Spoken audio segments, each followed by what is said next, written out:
Another day, another dollar, another week. It's the Midday Show with me, Russ Kane, and he's gone. He was there. He was there. And now he has vanished. The disappearing Neil Long. The noise you can hear, clackety, clackety, clackety, is Ebony, the mini schnauzer, who I think she's a bit overexcited from yesterday with Crufts, the last few days on Channel 4 with Claire Balding, who did a great job. Ladies and gentlemen, you know him. You love him.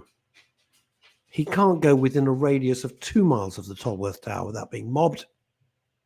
Neil Long. Ah, yes, all that primping and award-winning. How's your security? You've had to beef up your security, I hear. This is what I've heard. How do you mean? Well, you know, because when you go out, people just going crazy. Yeah, absolutely. Absolutely. I think an old lady looked out of her window at me this morning as I walked past. Joking. It really is. It's quite uncanny. I don't know how I deal with it. Are they like throwing palm fronds and Neil, tell us that joke again? Is that what's happening, or no? I mean, yes, all the time. Yes, yeah. I have to say, between you and I, you're coping with this huge level of fame very well. Well, remarkably well, actually. I like to think I stay grounded. You know what I mean? It's important. You know, it's all part of my professional training. Yes. Yeah, of course. You know, nothing like me is likely to attract it. I know part of the job. I can understand that. It happens. Has it changed you in any way? Not at all. No. Well, I no longer shop at Poundland. I do. That's where I got these glasses. Get all my glasses. Apart, as I say, I no longer shop at Poundland.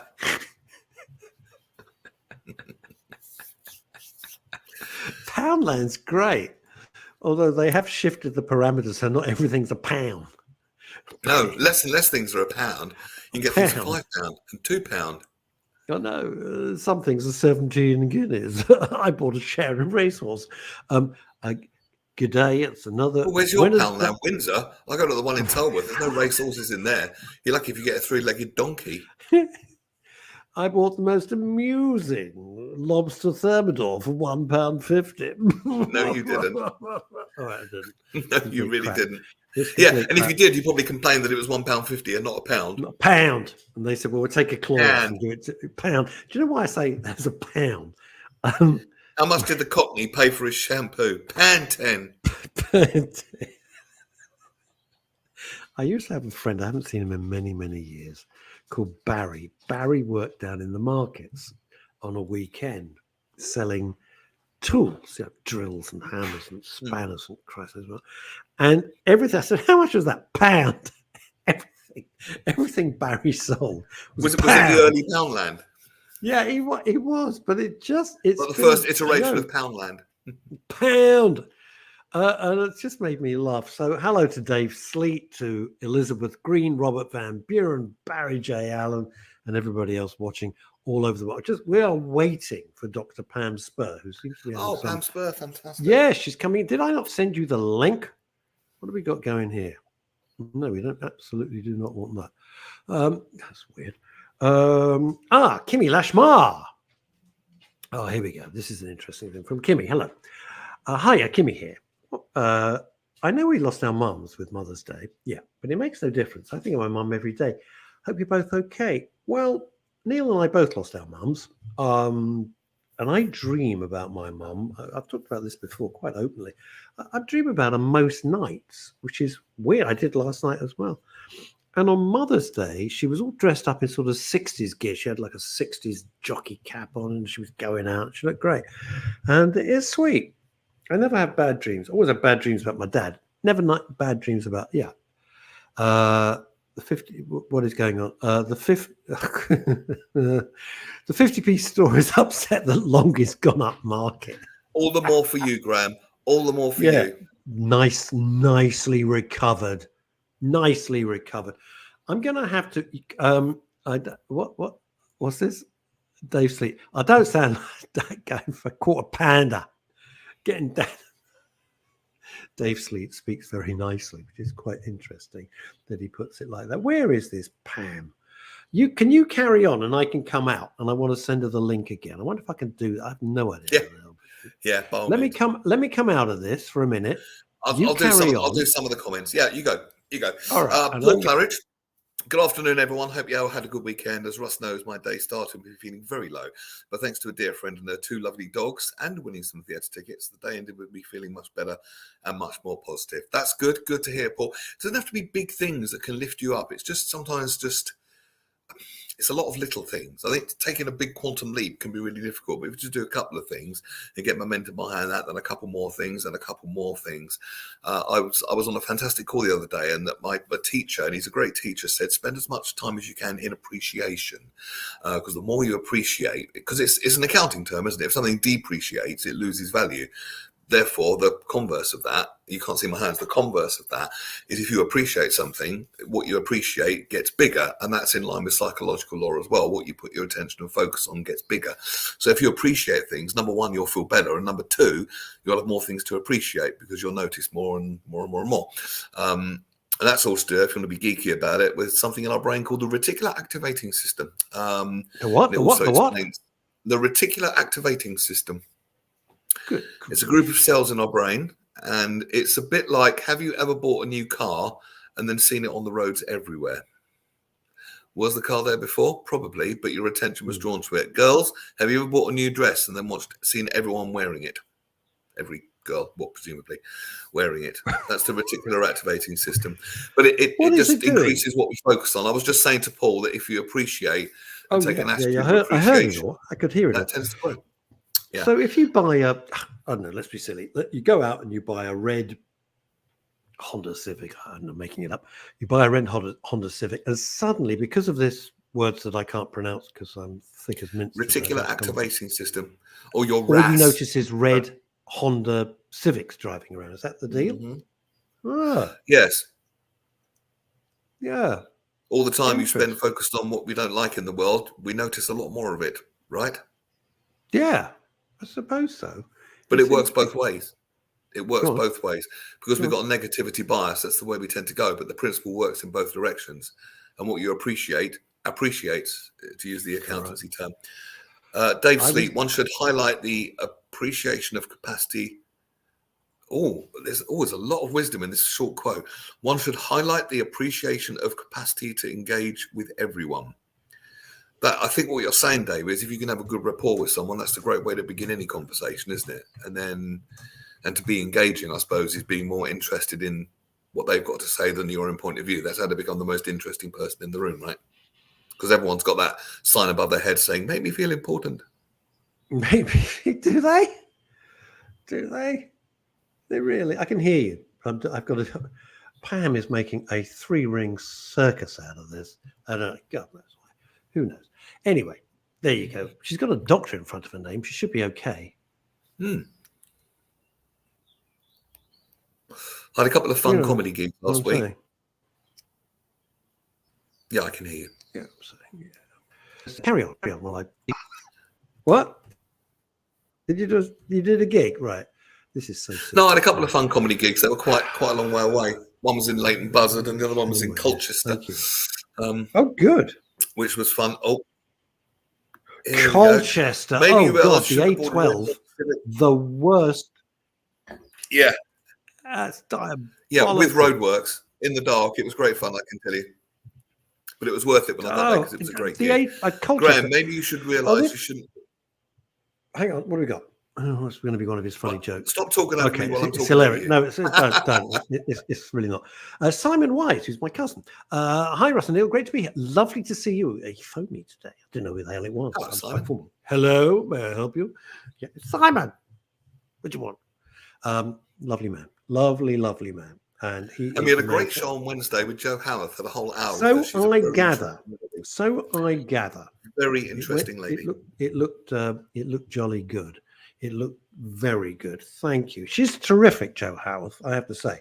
I think she's excellent. I like what she does. I like what she says.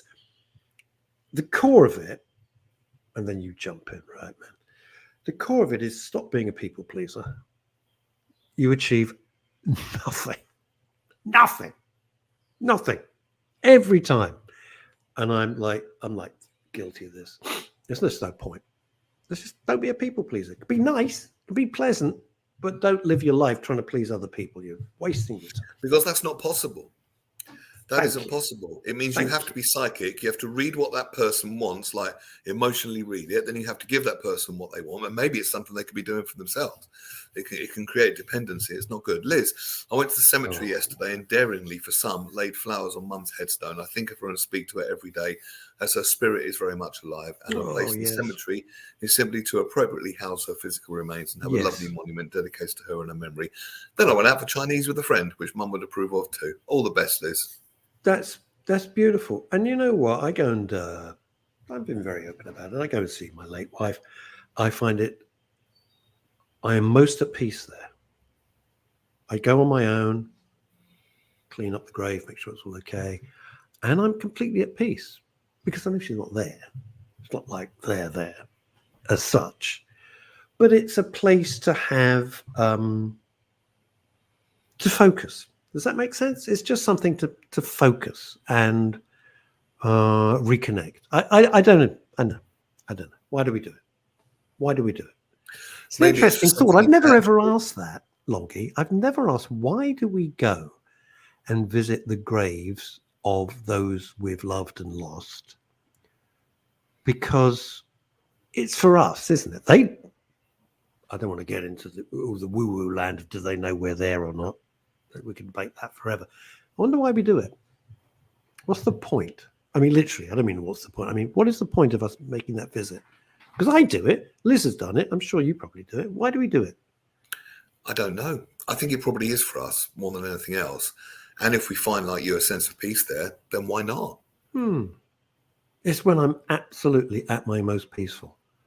Apart from Saturday mornings having a cigar and a coffee with Ray and Colin. But Dave Sleep, who I've been trying to hook up with, I'm sorry, my schedule's been stupid, Dave. I apologize profusely. Creating the condition, it's like a reading test for me, it's like Vision Express. Creating the conditions for everyone to feel engaged, valued, and respected is the core, core skill of great, that's my dog, great communicators. No, there's nothing wrong with that spelling. He's actually referring to the cores, the pop group. With three girls and the guy. So it's the core skill, which leaves you breathless, music joke there, and no problem with that at all. Okay. So it's not like you can't spell. No.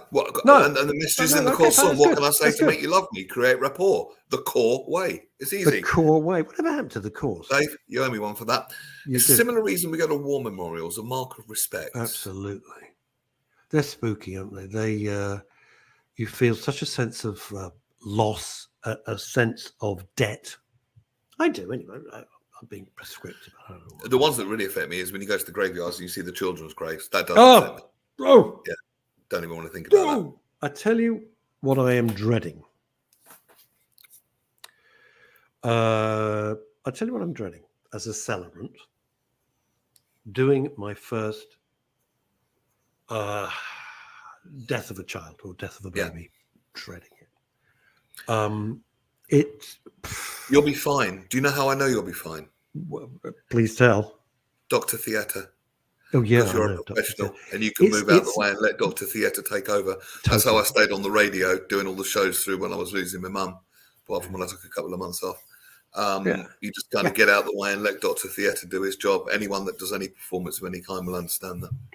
Absolutely, totally. So when I used to do panto, people would be so ill. I'd see them actually being physically ill on the side of the wings, physically into a fire bucket. Nice.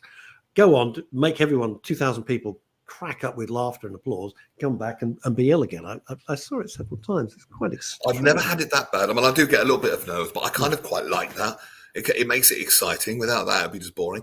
Graham Pack, I'm going to a John Bishop work in progress gig on Friday in a small venue. Actually, some of the work in progress gigs can be brilliant. Oh, they're great.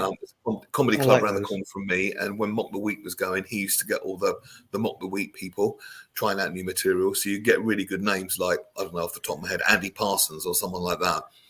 Are you saying that they would be rehearsing their gags for Mock the Week? No, they would go there and try out new material, I'm saying it's the people that wrote for Mock the Week, so they would try out gags there. Oh. Maybe for Mock the Week, maybe for their set. But the upshot of it was you would get a real good comedian like Andy Parsons, like Harry Hill, names like that for a £5. Harry Hill. I loved Harry Hill. And do you know who we had there once? I'm very proud of this story. Go on. This is in a great comedy venue. It's in a place in Kingston called the Fighting Cocks, and it's a rock bar. So you can imagine what the rock bar is like for comedy. It's just a great comedy room. But guess who they had there? He's no longer with us, sadly. I don't know, Mao Zedong. Chiang Shek. No. Massive comedian. Been in films. Sadly, no. Bobby Davro. No, he is still with us. Bigger than Bobby? Yep. Bobby Crush. No, he's no longer with us, this one. Alva Liddell. Nanu, Shazbad. No way. Robin Williams? Robin Williams for a £5. Shut up. Yeah, £5. And then afterwards, he just went out in the bar and chatted to everyone. I mean, how unbelievably cool is that? What a genius. Unbelievably he was cool is that? Genius. Facebook user. This is sad. This is sad. Read this. It's horrible, but it's sad. But what an indictment of our shitty times. I went to a pub in Croydon seriously, there was an old woman there on her own, so I asked her how her meal was, and she clutched her bag. Oh, I felt terrible because I had good intentions. Yeah, who is that? I wonder where you're watching. I don't know, but that's her fears, not yours. Really? But we are all just completely... Robin Williams says Azadon Brown over in New York State. Kimmy! That's who it is. I remember my daughter, and now she saw it on the internet, and she goes, "Oh my God, Robbie Williams has died." I went, "Robbie Williams?" No, and she went, "No, Dad, Robin." Robin Williams. As only your daughter can speak to you. That is... Duh! Yeah. Yeah, that. When my kids were going through, not the twins, but my son and daughter were going through that phase, you do something, go, no. And it's like, I'm paying for you. Shut up. You just do like you're. It's almost an overnight thing. I think Harry Enfield parodied it very well with Kevin the Teenager. It's like these beautiful, sweet young children, and then suddenly overnight they become a teenager, and looking up to you as everything in their world. Suddenly you know nothing. Nothing. There's a Robin Williams tunnel in San Francisco. I went through. Yes, hang on. I'll put that back. I got rid of it too quick. The Robin Williams tunnel. How nice. Okay, I like that. I saw Harry Hill long ago doing stand-up, and he wasn't that good. I also saw Andy Parsons. Didn't think much of him. Well, that's the thing, though. That's why, Graham, they try out the new material. I imagine, I'm guessing, and correct me if I'm wrong, but I'm guessing you didn't pay too much for the ticket. I reckon you went to work in progress on new material nights, and that's the very reason for those. Because if it didn't go that well, they're going to tweak it. But you know what, Longie? It's brave because they're lowering the mask and letting you in behind the curtain.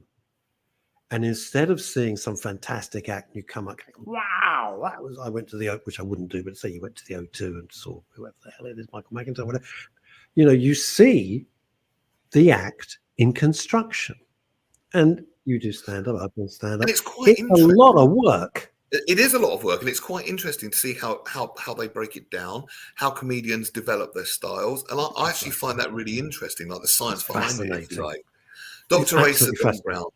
I heard Robin Williams' daughter speak several years ago. She has such admiration and love for her father. Can you imagine having Robin Williams as your dad? No, the thing that really upsets me, and we talk about this a lot. We'll answer your point in a second, Si, is this. Forget that it was Robin Williams who's your dad. It's your dad, or it's your mom, or it's your brother, and they end their own lives.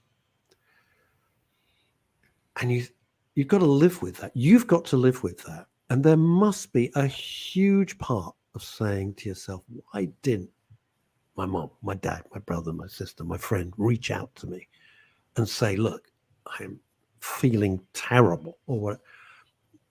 Because for them, I've said this so many times, their suffering is over. It's done. You've got a lifetime to try and recover from that. How the hell do you recover from that? They say suicide is a permanent solution to temporary problems. That's very good. But the problem is when you're that low, you literally cannot see. You can't see a way out, but there is a way out. You just can't see it. So always reach out, because honestly, whether it's a counselling or a conversation, or maybe just sometimes another point of view, you can go, oh my God, I never thought about it that way. and that can be a step back. The pain baton. I don't know what you mean by that. Do you mean baton?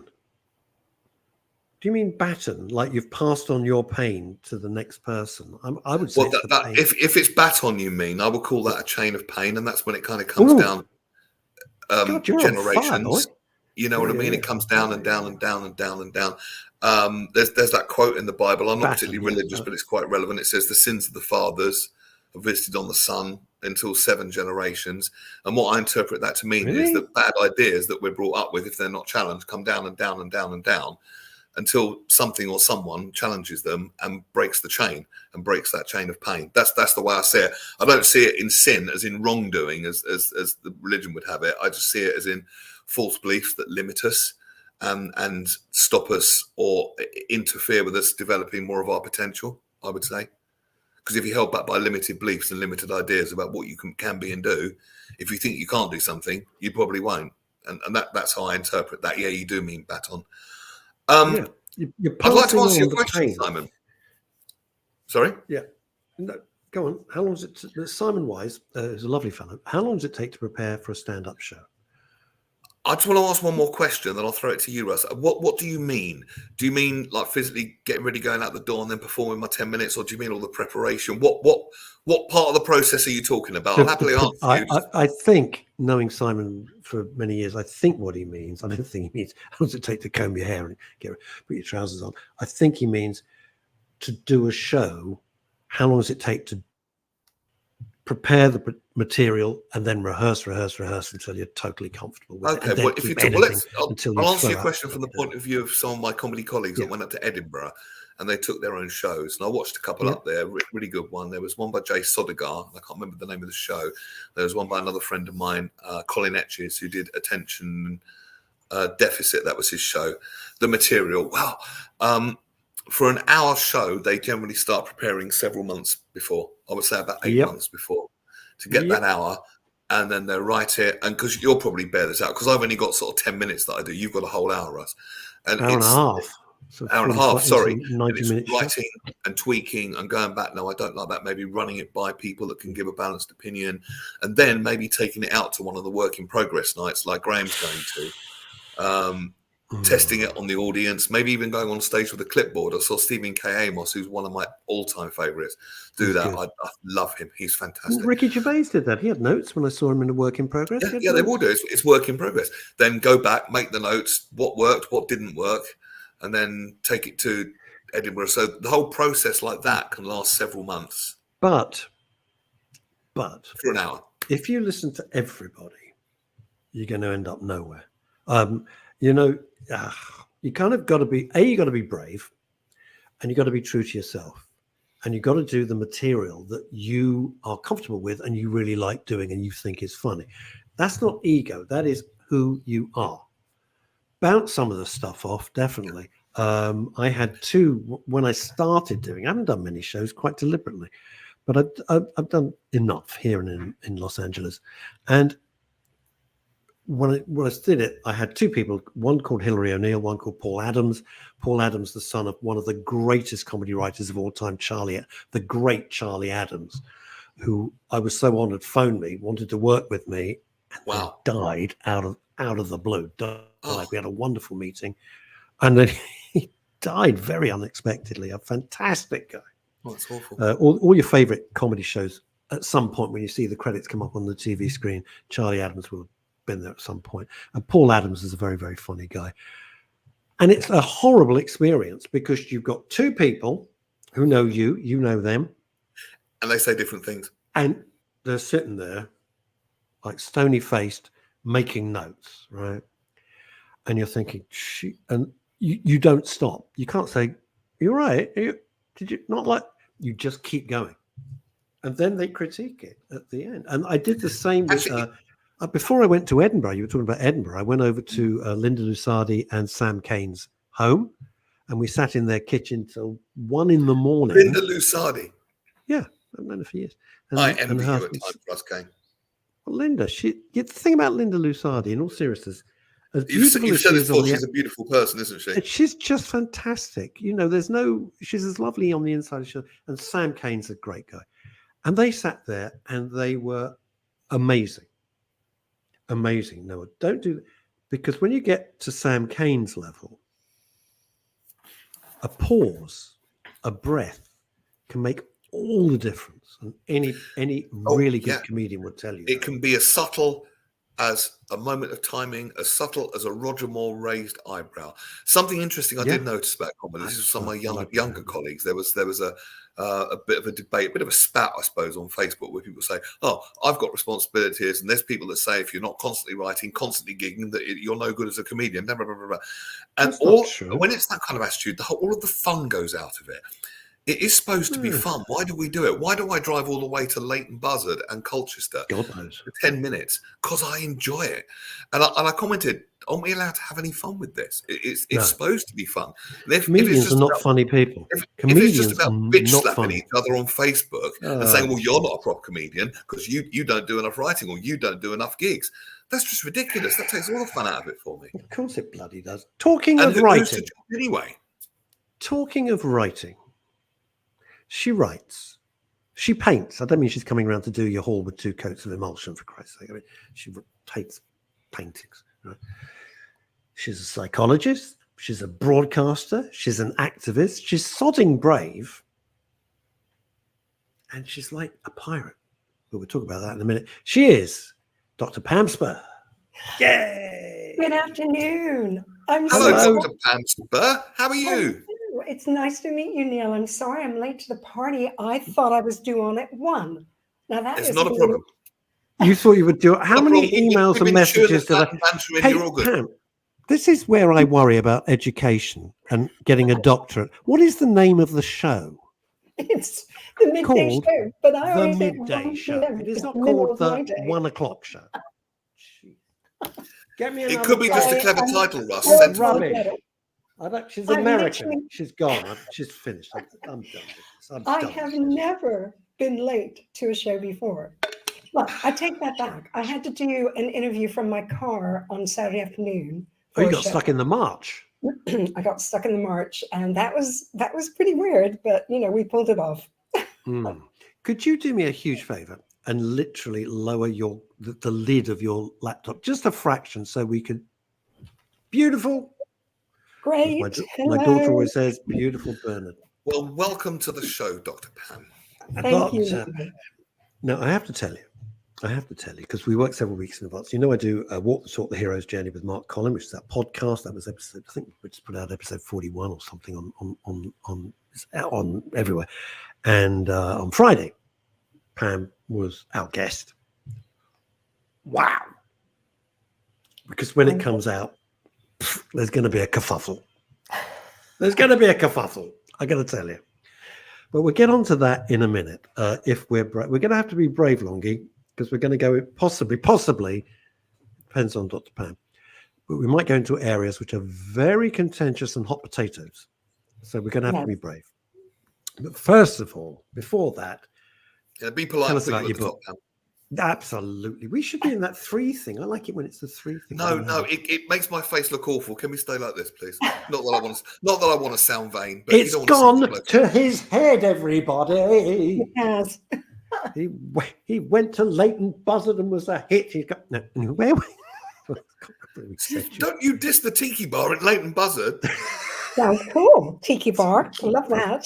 I tell you what, Dr. Pam, it was a lovely little venue, real intimate little comedy room, if you like that sort of thing. I love comedy. It's a phone box by the station. No, it wasn't that intimate. Shoved in a phone box. It's the back of Neil's car.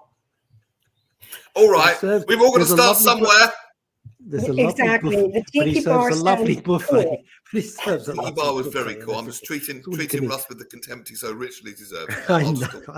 I'm just being a dick today. Now, listen, you've got a new book out. Let's talk about. Let's be subtle. Hey, yes, thank you. Because I was trying to get Eva the Bear and the Magic Snowflake. Yeah. Oh, you can read the title. Great. Wasn't quite sure. He knows how to read. So American. Should be bloody invading your house. I thought it might come out really small on screen, but I guess not. No, it's not bloody enormous. No, we can see that. Is that book as big as it looks? It's a big book. It's a big book. Huge writing. No, I'm guessing it's a children's book. Or is it one of those really deep metaphorical ones like Jonathan Livingston Seagull? Jonathan Livingston Seagull. What a It is my first children's storybook because, of course, I'm known for writing adult self-help books, everything from dating and happiness and emotional eating to sex and relationships. So first venture into children's storybooks. And you've put all of that into this children's book. No, Well, it's not brave. quite. I'll give you that. So what made you want to do? What made you want to write a children's book? When did you wake up and think, I've helped the world in all these zillions of ways and I want to do something else? How did that come about? Well, good question, Neil, because I'd never thought about writing a children's storybook at all until the birth of my first granddaughter, coming up to 7.5 years ago. And I was reading a lot of these little books to her. You start very young when they're just babies and they just have pictures. And I just, sort of stories started popping in my own head. So I wrote a couple stories for her. And then when my second granddaughter was born 4.5 years ago, her name is Eva, and I started writing stories for her. And then the third one arrived, and I started writing stories for her. The publisher, it took me 4 years to find a publisher. Oh, yeah, because easy. Everybody kept saying, you are known for adult self-help. You write about dating and sex and happiness and well, they said similar things to J.K. Rowling. They said a boy wizard would never work. Precisely. She was turned down by, was it 14? Well, look at that. I mean, this is a like 1,000% of the magic of JP. I got to jump in. Two things. All the same, though, we do get pigeonholed, don't we? People expect you to do one thing. Sorry, Russ. The reason I want to jump in is this. No, you're right. And we'll come back to Longie's point in a sec. The point is this. One, never quit. Never quit. Exactly. Don't quit. Because the reason you say, why is so-and-so carrying on? Why is that? Because they kept going. Exactly. They kept going. Where the other people just said, oh, sod it, and you give up. Don't give up. And number two. How many publishers did you go to? Enough of. So the thing is this, with J.K. Rowling, and like the publisher, we knew. No, they had absolutely zero faith in this book, and they actually printed up 500 copies. That was it. Wow. 500 copies to minimize the, the exposure to loss. Of course, the rest is history. Yeah, we will segue into J.K. Rowling and you in a minute. In a minute, you know where I'm going with this. Guilty as charged. Yeah, but. So the book, there's a question from Graham Pack. What age are you aiming this at? Well, that's a really good question. So I thought it was sort of 5. You could read it to a 3, 4, or 5-year-old. Okay. And a 6, 7, 8-year-old, you could read it to, or depending on their reading readiness, they can start reading it. So it's like 28 pages of text with 12 big illustrations. And let me show you the sort of, their full page illustrations. Oh, I love that. I know I do. I love it. It's happy memories of reading to the kids. I loved all that. Do you draw as well? Your grandchildren are grown up. Do you have an artist or do you do the drawings too? No, they have an in-house illustrator who did a really fantastic job. Yeah. And the thing is, I feel it because the message is so encouraging. It's about Eva the bear, and it really reflects my middle granddaughter who has gusto. Who is a bear. She's been playing football since she was 2.5, and she just is gung-ho, and we nicknamed her the bear. So it's really based on her and her mental energy, and she gets lost in a snowstorm because she never listens to her parents, and she shouldn't have gone out. And she has to find her courage to get herself home. And then a little bit of magic occurs in the book because children love magic. Yeah. And so I won't give the whole story away, but she does eventually get home, of course. And it is a message of finding resilience. A lot of children's stories are beautiful and don't contain a message. I really want to put a message in this one. And certainly not anything to do with gender identity, because we'll come on to that in a sec. But I got to ask you this. Sometimes you read messages. This is where like Disney films and the Marvel film. Oh, Christ. The message is about as subtle as a punch in the face. And you think, oh, come on. Can you not just read a story? Yes. Does everything have to be a sodding message? Can't we just have, for kids, a story? Exactly. Nothing wrong with that. Even in the stories that seem like they're just for fun, there is usually some sort of message, like maybe being kind to your friend or something like that. And that's good. Okay. And this doesn't hammer home about courage, but it's definitely there, the message about, Eva, who's got so much, she's so rambunctious, gets into real spot of bother and then has to find her way back home. Is it what happens? I don't want to spoil it for everybody. Is the snow starts to clear and suddenly she sees a neon sign and it says Tiki Bar. And she realizes that am I wrong? She's in Leighton Buzzard. And then she walked into which is like a blizzard. Night in Leighton Buzzard. Yeah. And then Neil says, and then the comedian comes down and says, hello, my name's Neil Long. You look lost, little girl. Can I take you home to your mummy and daddy? And she goes, okay. Right. Neil drives her home. The end. Okay. Thank you so much, Neil. Even needed to get home. I would be really uncomfortable if the age group you're aiming at walked in while I was doing my comedy set. It's really especially about Henry the Hoover. That would be really uncomfortable and borderline illegal, probably. No, just illegal. Wouldn't even be. They won't be walking in. Neil's act is incredibly witty and very funny and absolutely filthy. And it made me laugh like a drain when I saw it. I didn't know what to expect. I was actually convulsed. It was really. Well, I love a bit of filth and humor. Well, this doesn't get much smuttier. Now, let's just go where other radio stations won't go and other shows won't go. I don't want to be a radio station. Is this? You take your granddaughter, who you love, and you take her swimming. Yes. I'll take all three. On a weekend. Okay. You have a problem in the changing room. Well, let's just be grown up and talk about it. I have a big issue. It hasn't happened yet, but if it did, as it's happened in swimming changing rooms around the country and in other, European countries and America, if a man who identifies as a woman came into the changing room in front of my innocent little granddaughters and stripped off, as the shocking stories that have been, in the news over the last few years has happened, I would go mental, basically. I would order him out of there and I would tell him exactly what I think, that he's a pervert who wants to flash. There is no need for any man who identifies as a woman to go into women's changing rooms where there are children too, let alone women who might have had traumatic experiences with men and just want to change with women, So I feel passionately about this. Do you think Neil's chomping at the bit would see it as flashing? I'm sorry to play devil's advocate. No. Neil, you need to play devil's advocate because this is the hottest of hot potatoes. Would they see it as flashing? Would they see it as indecency, or would they say, well, no, this is, I'm not saying I agree with it particularly or disagree. I'm playing very neutral here, but wouldn't they just say, well, this is who identifies, this is my right, and they're not flashing to be a pervert. They're just getting undressed in the changing room like anyone else. They would say. You say that, but you can, whether or not they're a pervert or not, I do not want my innocent granddaughters having a man's bits dangled in front of their face while we're changing. For sure. Mm-hmm. Two, many of them are what we call autogynephilia. They have autogynephilia, which is a paraphilia, where they get off. Whoa. Long word. You're losing me. I can never pronounce it. Some people say what does the word mean? So, okay, what Pam, what's the word mean? It's a paraphilia, a sexual paraphilia. So classified as a psychiatric disorder. And they get off on the fact that of being what they see as a woman, and especially if other people react to them. So it sort of empowers them that they feel aroused. So it's a sexual arousal.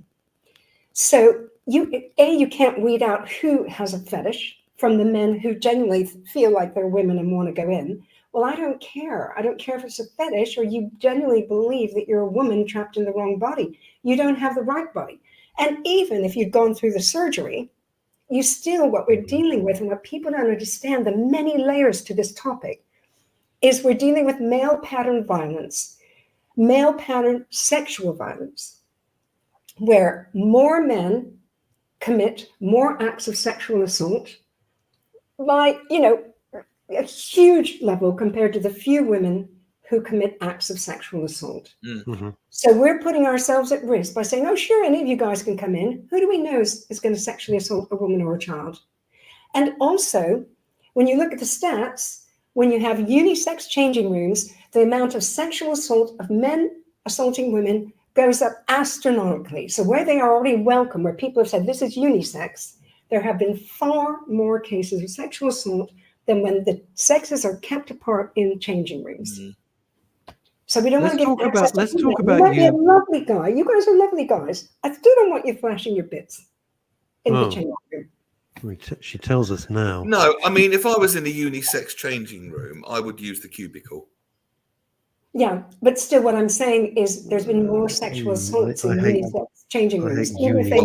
I can believe that. And that kind of makes me a little bit angry as a man because there's no good reason for that. And I'll pose the question, are the majority of men so bovine that you put temptation in their way and they're just likely to do that just because they could? No. No, I don't think most men are good men. Be most men are good that. men, but we can't weed out the good men from the bad men. This is the thing. There's no. Let's look at you. Let's look at you personally, because there is another dimension to this which never gets talked about, and if it does, it's all brushed under the carpet. You've been very vocal about this on social media, at huge cost to yourself. Yep. And this is one of those issues where in the old days you could say, well, let's talk about it. Now, like so many other issues, it's my way or the highway, and I'm going to kill you. So tell us what you've had to endure for speaking your mind.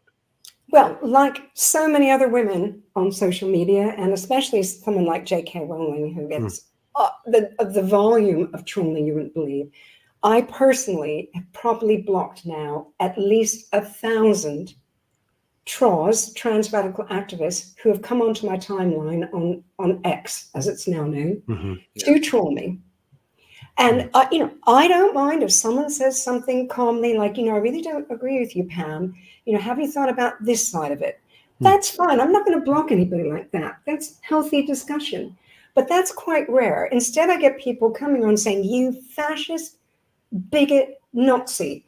Now, I really have an issue with Nazi because people have watered down that word. They've watered it down so it means anything they don't like. Yeah, what a real Nazi is, going back to World War II, and actual Nazi-style groups now. So I really loathe it when people do that. The minute the word Nazi is used against me, they are blocked, instant blocked. They also use all the most, disgusting swear words you can imagine. I wonder why it has to be so extreme. Whatever happened there you go. To reasoned debate, much like we're doing now? Because you made the point, and I played devil's advocate straight away. And I wasn't saying I agreed or disagreed. I was just curious. Yeah. But that's reasoned debate. Why does it have to be, like Russ says, my way or the highway? And why does it have to be? Why does this vitriol have to be thrown around the world day in, day out? I don't understand it. Well, the thing is, once upon a time, we didn't have social media. 20 years ago, people weren't talking to the whole world, Basically, when you put a post out, unless you've got a protected account, it can go anywhere. Anyone can pick it up and read it in the world.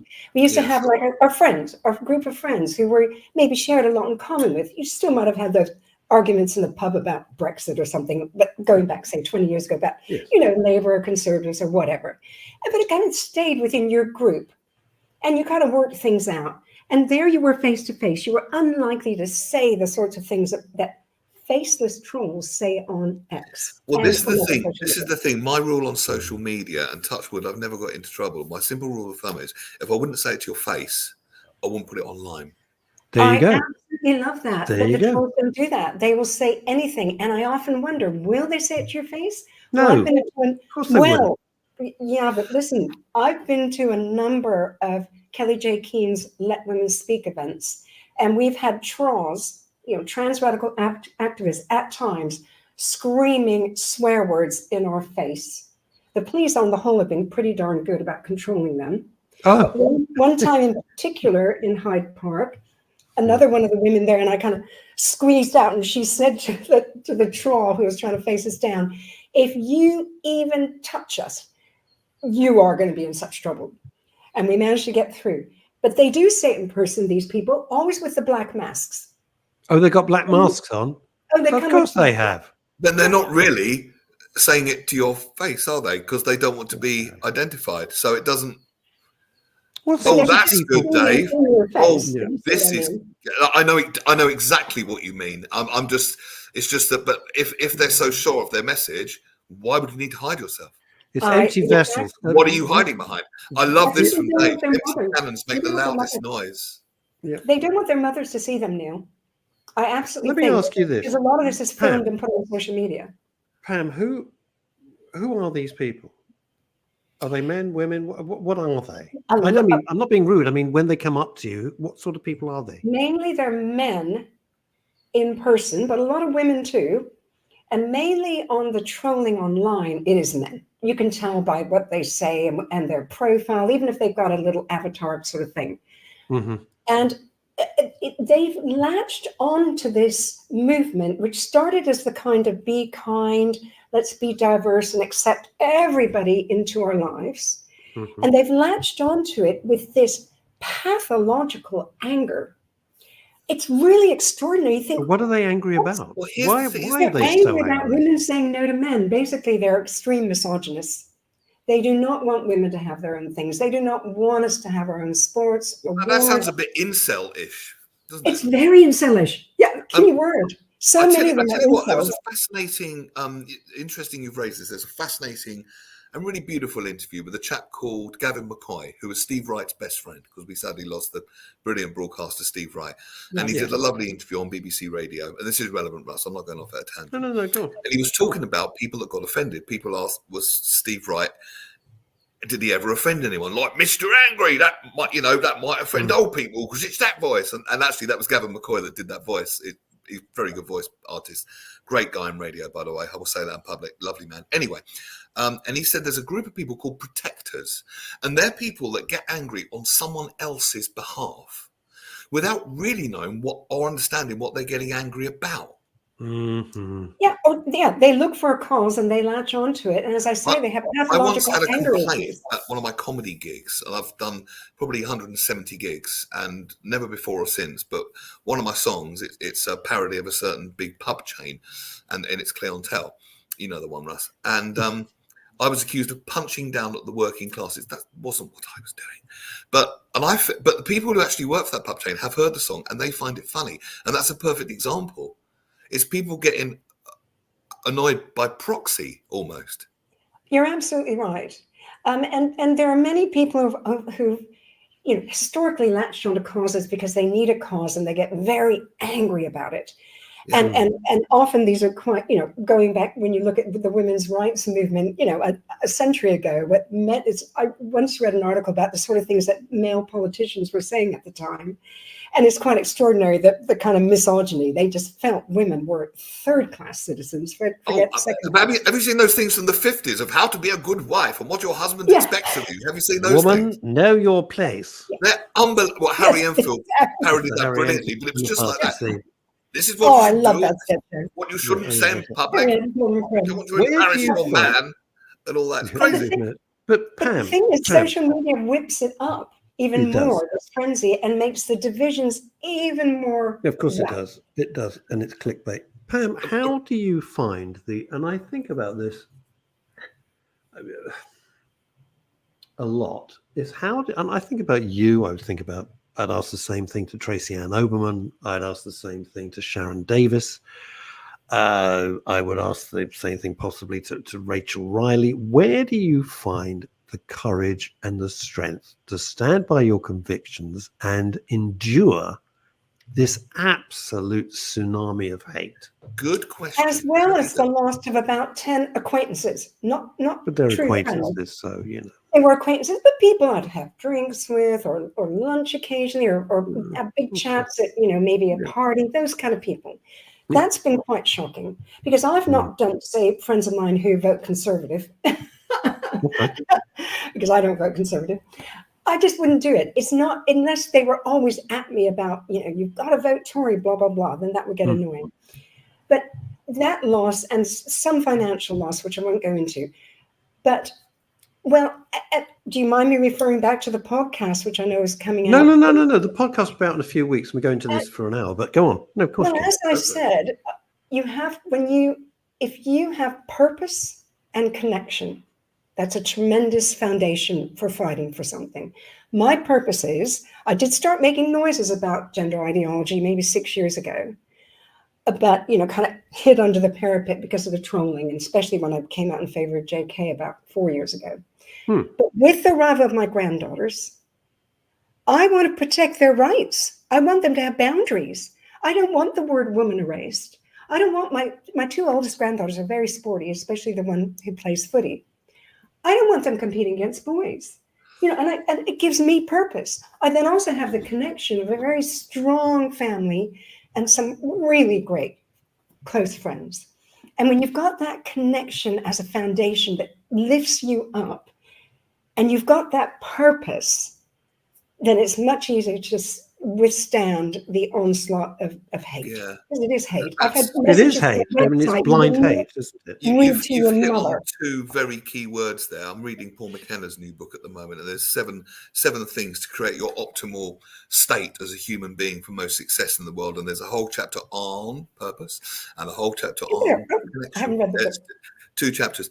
It's interesting, isn't it? Because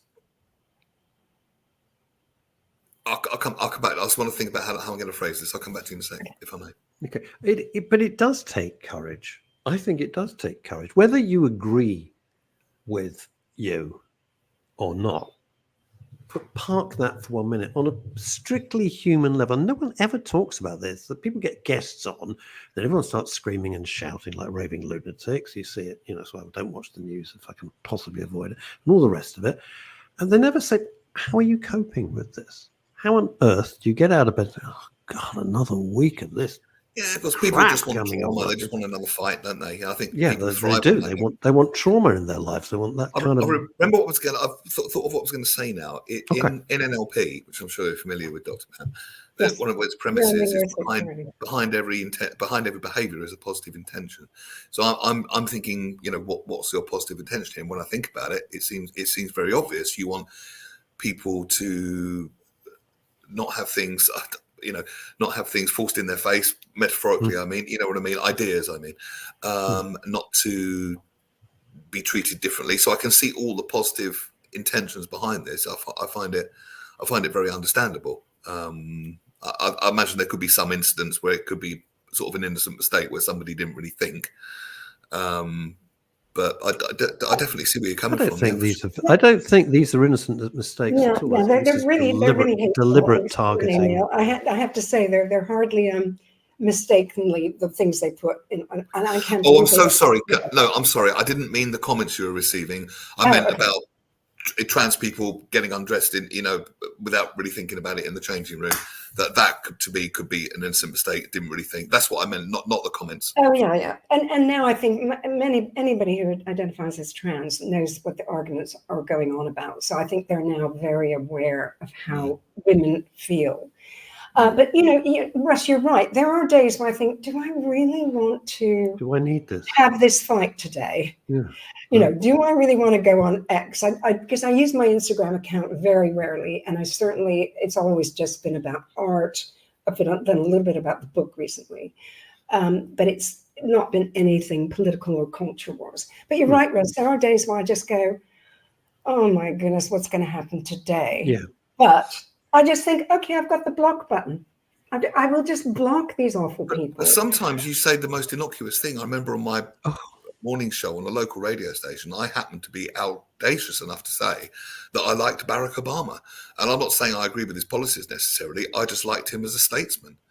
He was a wonderful statesman. I just like the cut of his jib. Immediately, I get an unpleasant email. You should keep your opinions to yourself. We don't want to hear what you think. Seriously, just over something innocuous like that. Yeah, see, you had to tell your taste. Exactly. Right. There is something now, because we're running out of time. I knew this would be good. But Sharon Davis, who I admire, I've never met her. Don't know her. But I read her Admire her stuff. too. I read her stuff on social media, and I agree with her because I think it is very unfair. This is my view when it comes to sport. Just when it comes to sport, women have tried for decades to achieve greatness, and they've achieved greatness. And I think it sucks that somebody who was a lousy sports person, ranked literally 300th or 400th in the world, comes into their sport and can dominate it. Now, here, I just think it's unfair. Now, And this is coming in from America. This is coming in from Azadon Brown, who is high up in the psychotherapeutic community. He works out of Northeast America and New York State. Dr. Pam Spurr. My eldest daughter is a gymnast, and she's competed against a young man. It's obvious that this individual had some physical advantages. Talk us through that. Well, first I want to say you're right about the last few decades where women have tried their darndest in sports because they've been trying to get parity of sponsorship, parity of awards. So whatever the winner gets the same, whether it's the male or the female side of the sport. They've worked their little tushes off to get that. And now they have people who have, by natural advantage, skeletal, muscular, pulmonary advantage, lung capacity, absolutely proven hundreds of times over in physiological tests and structural tests of muscle and skeletal structure.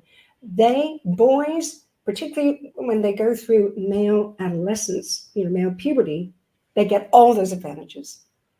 Of course, there will be an exception where a tall, strong woman might be able to beat a small, slim chap in something.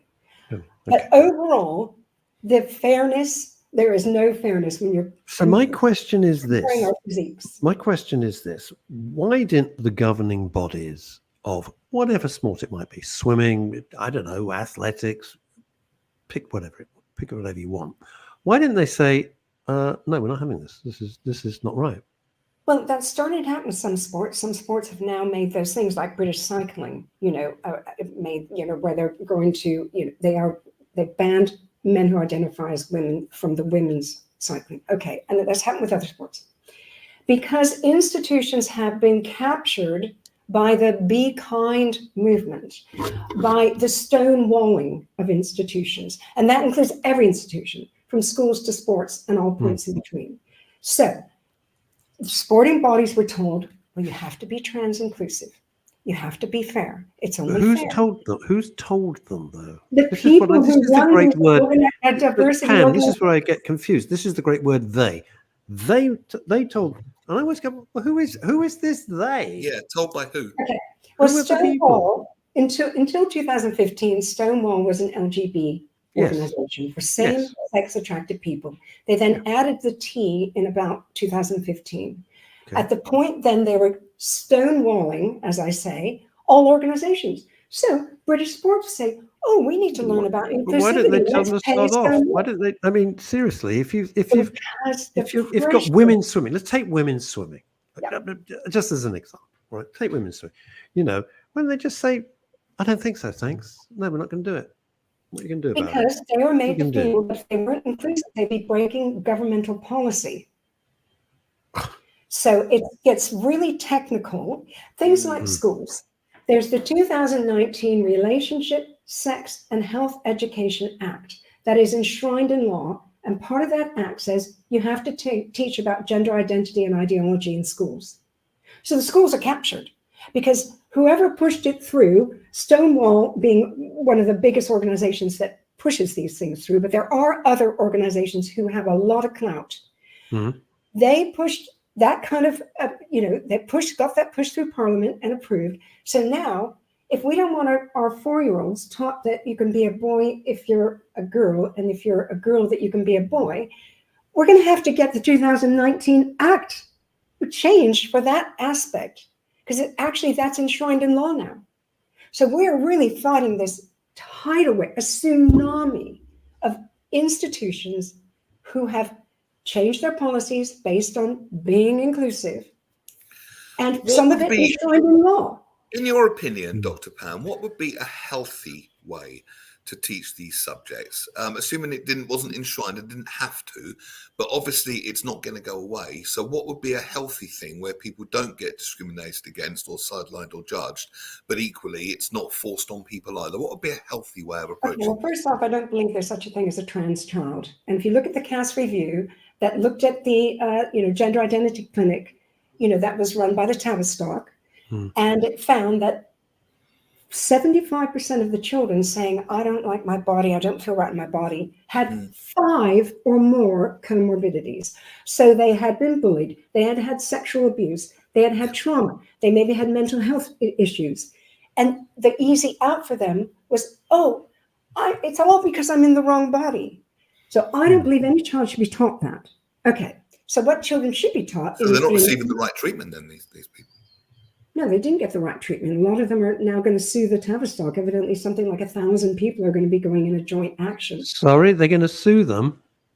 This is the only way this is going to stop. This is the rumor. This is a rumor, okay? That there are the only way some of this will be adults. reversed. Okay. But if we get back to the point that what should be taught in school is relationship, sex, and health education that is based on first relationship.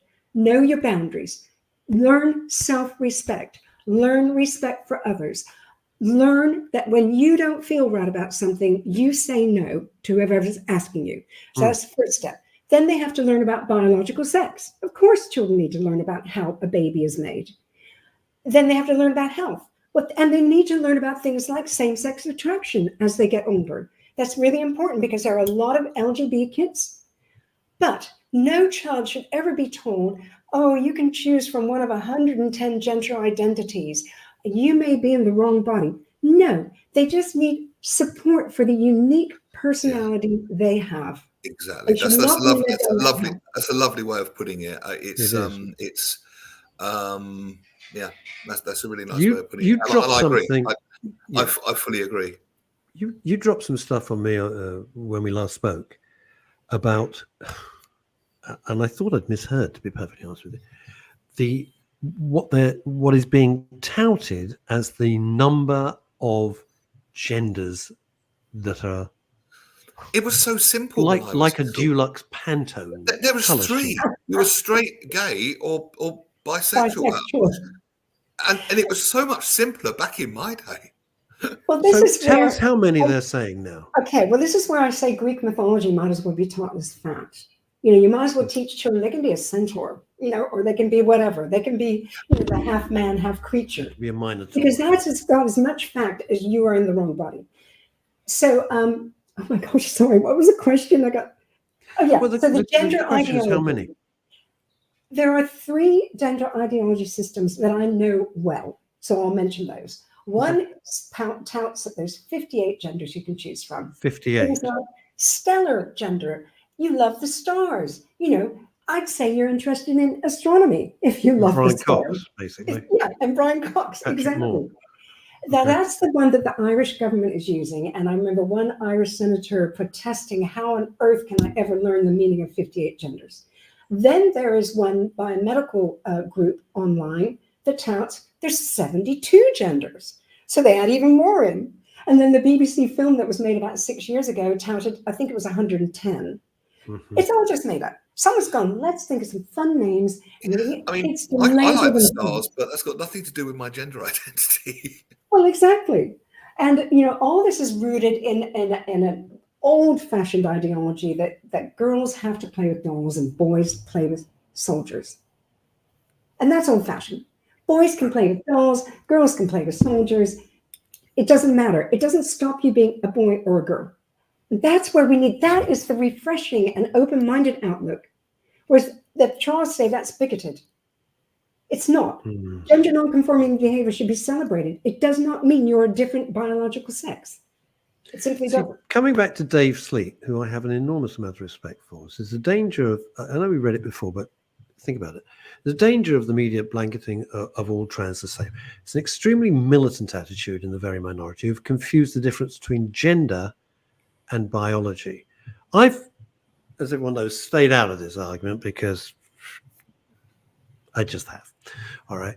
Between gender and biology, explain, then we must let you go, but explain in your terminology, Pam, what difference is between gender and biology. Well, you're born with a biological sex. It is not assigned at birth, it is observed, just as it's observed in utero when you get scanned and you want to know the sex of your baby. I like to talk in terms of sex, male and female sex. When people talk about gender, I mean, I will say the word gender non-conforming behavior because people know what that means. The old school belief is that boys will play with toys and girls will play with dolls, toy soldiers and girls will play with dolls. So that's about gender conforming behavior, that there were these old gender stereotypes. And what this ideology wants to bring us back to is those gender stereotypes. So if there's a boy at school who wants to go do ballet, you know, a teacher who's captured may whisper in the air, maybe you are, have you ever felt different? Do you feel maybe? Nonsense. Oh, You ever I seen see Billy where Elliot? you're going. I see where you're going with this. Okay. I see. So we should not cater to these gender stereotypes. You're a boy or girl. What really struck me is something you said about 5 minutes ago, and it really brought it home to me. It's you say there are, I think you use the term comorbidity, like these people have experienced abuse and all other kind of, you know, adverse childhood experiences, I think the term is, isn't it? Yeah. And it's almost like a mass misdiagnosis of the problem. Exactly. If I'm understanding you right, that's exactly what the cast review is about. And it's being treated, and the people that troll you and say these vicious things, they probably wouldn't even know the meaning of comorbidity, let alone look into the deeper reasons behind it. It's just knee-jerk reaction. Absolutely right. Do you want to help a child who's struggling with comorbidities to actually deal with what's happened in their life, maybe trauma, or deal with mental health issues? I agree. Or do you want to say, oh, let's affirm you in a new sex? Is there a degree of mass? But the thing is, that's not going to get rid of the underlying mental health issues, is it? No, not at all. No, Neil's absolutely right. It's still there. Longie, you're right. Is there a degree of, I'm going to get in trouble, no doubt, mass hysteria over this? It seems a sort of hysterical fanaticism, which I don't understand. It's people thinking that they're doing the right thing. There are a lot of well-minded people who don't troll about this topic, but they're still what I call captured. And they're well-meaning. They think it's kind. Let's let these disturbed men feel like they're women. Let's let them live in women's spaces. Let's let them do the sports. We don't want to upset them more. No. Well, what about the women? What about the traumatized rape victim who go to a crisis center? The bottom line with all of this, the bottom line with all of this is I think it has pushed back women's rights by decades. That's what I'm feeling. Absolutely. That's what I'm feeling with this. 100%. And that is unacceptable.